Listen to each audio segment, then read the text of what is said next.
तो आज राहुल का फोटोग्राफर जो अचानक जग गया तो हमें राजीव गांधी की याद आ गई। राजीव गांधी को फोटोग्राफी का बहुत शौक था और बड़े अच्छे फोटोग्राफर थे वो, खासतौर से वाइल्ड लाइफ के, नेचर के, सोनिया जी के कई फोटो उन्होंने बनाए हैं। तो राहुल गांधी और प्रियंका के साथ एक बार का वाकया हमें याद आ गया। सोनिया जी थी, जब प्रधानमंत्री थे राजीव गांधी तो वो सरिस्का गए हुए थे, हम भी उन्हें कवर कर रहे थे।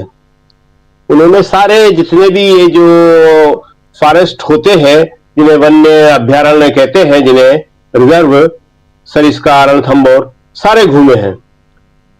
तो फोटोग्राफी कर रहे थे जीप में, हम लोगों की जीप भी पीछे थी। बड़ा मुश्किल होता है वहां पे, परमिशन नहीं मिलती है, और खासतौर से जब प्रधानमंत्री साथ में हो, बड़ी मुश्किल से मैनेज किया था। तो वहां पे फोटोग्राफी, जब पुराने जो सिस्टम होता था उसमें रील हुआ करती थी। आज तो अभी राहुल ने फोटो खींचा तो वो मोबाइल से फोटो खींचा, मगर राजीव गांधी फोटो खींचते थे कैमरे से, तो उन्होंने रील डाली अपने कैमरे में, और एक प्लास्टिक का बॉक्स जैसा होता था गोल, आज के नए लोगों को नहीं मालूम होगा इसलिए डिटेल में बता रहे हैं हम, आपको तो सब मालूम होगा। तो उन्होंने जीप में कोने में रखा और राहुल उठा के उससे खेलने लगे। छोटे से थे राहुल, 85 के आसपास की बात है ये, और राहुल ने खेलते खेलते उसको नीचे डाल दिया।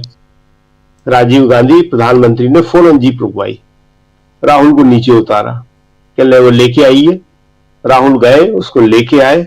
फिर उन्होंने राहुल से कहा कि जंगल में इस तरह कोई भी चीज नहीं फेंकते, और जंगल में ही नहीं कहीं भी। ये राजीव गांधी या इस परिवार के तरीके थे। और फोटोग्राफी जो है उनके, प्रियंका गांधी का बड़े सारा संग्रह है पूरा का पूरा राजीव गांधी के फोटोओं का। वो अभी कभी प्रदर्शनी लगाए तो बड़ा दिलचस्प होगा उसको देखना। तो ये हमें याद आ गया इस पे, राहुल के उस पे, कि राहुल ने अचानक कहा कि रुकिए, देखिए वो स्टॉप कर रहे हैं, वो कोई पहले से प्रोग्राम नहीं था, वो अचानक से उनका फोटोग्राफर जो है जग गया उनका, तो गए रुकिए, और फिर वो बड़े मजे में फोटो खींच रहे हैं, और उसको उन्होंने शेयर किया अपने सोशल मीडिया पे, और वहां से वो सारा फोटो लोगों ने उसको उठाया। अब ये जो आपने बताया कल की CWC निश्चित रूप से बहुत ही इंपॉर्टेंट मीटिंग है ये। जहां तक संगठन का सवाल है तो देखिए, जो जनरल सेक्रेटरीज हैं उनमें फेरबदल होना है, और वो बहुत ही इंपॉर्टेंट चीज है। कांग्रेस में अध्यक्ष के बाद, कांग्रेस में देखिए दो ही चीजें होती हैं, एक तो पार्टी अध्यक्ष होता है, वो तो सब करते ही है, दूसरे प्रदेश अध्यक्ष होते हैं, और फिर जनरल सेक्रेटरीज। तो जनरल सेक्रेटरीज अभी तक जो है नहीं बदले हैं। सेक्रेटरीज जो है 70 के आसपास जो है कांग्रेस ने नए सेक्रेटरी बना दिए हैं। इसी तरह जो डिपार्टमेंटों के हेड होते हैं, बहुत सारे डिपार्टमेंट होते हैं, ओबीसी का डिपार्टमेंट है, SC का डिपार्टमेंट है, मीडिया का डिपार्टमेंट है, खेती किसानी का डिपार्टमेंट है, कई डिपार्टमेंट हैं। तो उनके जो चेयरमैन होते हैं उनको भी चेंज करना है। प्रदेशों के अध्यक्ष का ही मसला है, और प्रदेशों के अध्यक्ष का इसलिए रुका हुआ है, कई प्रदेशों में अभी तक प्रदेश अध्यक्ष तो है, मगर वहां पे जो प्रदेश की कार्यकारिणी नहीं है, जिला कमेटियां नहीं है। अभी हरियाणा में पूरे चुनाव हो गए, लेकिन वहां पे कई जगह जिलों में कोई संगठन ही नहीं था। संगठन नहीं था का मतलब कि वहां पे कोई डिस्ट्रिक्ट लेवल पे DCC जिसे कहते हैं, DCC नहीं थी, ब्लॉक प्रमुख नहीं थे। तो ये सारे के सारे काम कांग्रेस को करना है। तो ये एक बड़ा इंपॉर्टेंट चीज है कि संगठन को लेके हमेशा चर्चा होती है कि कांग्रेस का संगठन जो है वो थोड़ा सा एक फॉर्म में नहीं आ रहा है। दूसरी बात, EVM का सवाल, चुनाव सुधार का सवाल, चुनाव में धांधलियों का सवाल, ये सबसे इंपॉर्टेंट मुद्दा है जो कल की CWC की मीटिंग में होगा। इसमें खड़गे जी भी इस पे बोलेंगे, उम्मीद है कि राहुल गांधी भी इस पर बोलेंगे, और बाकी लोग तो बोलते ही हैं। सब अपनी अपनी बारी आने पे इस पे अपना विचार रखेंगे कि कैसे इसके खिलाफ जो है एक ऐसी लड़ाई लड़ी जाए जिसमें जनता शामिल हो। देखिए, सबसे बड़ी बात यह है कि जनता में माहौल पैदा करने की जरूरत है। कांग्रेस तो कर देगी, लेकिन जनता के अंदर जब तक माहौल पैदा नहीं होगा वो बात आएगी नहीं। आज जनता इस बात को लेकर चिंतित है, जनता इस बात को लेकर सवाल कर रही है। तो ये एक बिल्कुल सही समय है कि इस आंदोलन को देशव्यापी रूप में खड़ा किया जाए, और इस तरह किया जाए कि ये एक अंजाम तक पहुंचे। ये कार्यक्रम या आंदोलन या कुछ भी शुरू करके उसको बीच में छोड़ देने से सबसे बड़ा नुकसान ये होता है कि जिस मुद्दे के लिए किया गया है वो मुद्दा डाइल्यूट हो जाता है, उस मुद्दे की अहमियत कम हो जाती है। तो अब कांग्रेस इस बात को जानती है और उसके साथ पूरा विपक्ष भी है जो इंडिया गठबंधन है कि ईवीएम के मुद्दे को, चुनाव धांधलियों के मुद्दे को कमजोर नहीं पड़ने देना है। इस मुद्दे को सर्वोच्च प्राथमिकता पे रखना है।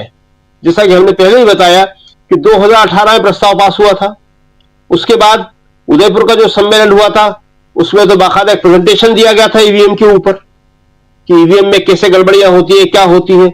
वहां भी ईवीएम का सवाल बहुत जोरदारी से उठा था। और अब जो है हरियाणा और महाराष्ट्र के बाद सब तरफ से उठने लगा है। देखिए, बड़ी कांग्रेस के लिए, विपक्ष के लिए अच्छी बात भी है और एक नई बात भी है ये कि ब्यूरोक्रेट इस सवाल को उठा रहे हैं, आम लोग इस सवाल को उठा रहे हैं और मीडिया में भी काफी हद तक उठ रहा है, जिसे हम गोदी मीडिया कह देते हैं।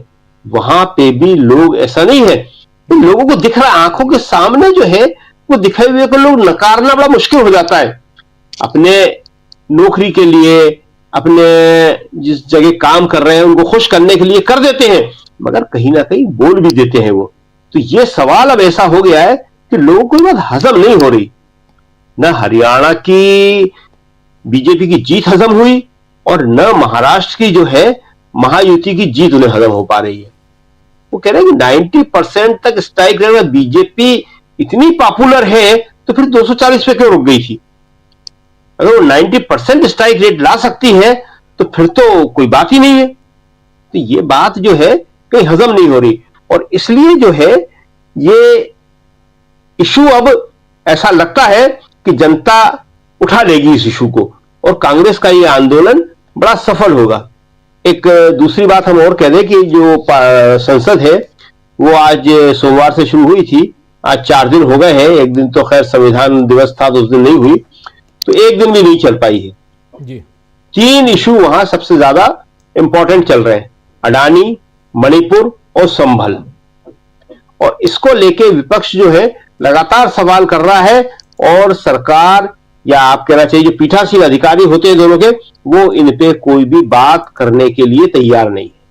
उनकी चर्चा उसको होने नहीं दे रहे और तत्काल जो है दोनों सदन जो है वो स्थगित हो जाते हैं नेक्स्ट डे के लिए। तो संसद का अभी यही हाल चलेगा, लेकिन कांग्रेस और विपक्ष जो है अपने इश्यूज पे मजबूती के साथ डटे हुए हैं कि अडानी पर हमें चर्चा चाहिए, मणिपुर पर चर्चा चाहिए हमें, और संभल पे चर्चा चाहिए, और न केवल चर्चा चाहिए, सरकार का हमें जो है जवाब भी चाहिए। जी राजीव जी। अब जरा प्रशांत टंडन जी, प्रियंका गांधी के इस इलेक्टोरल राजनीति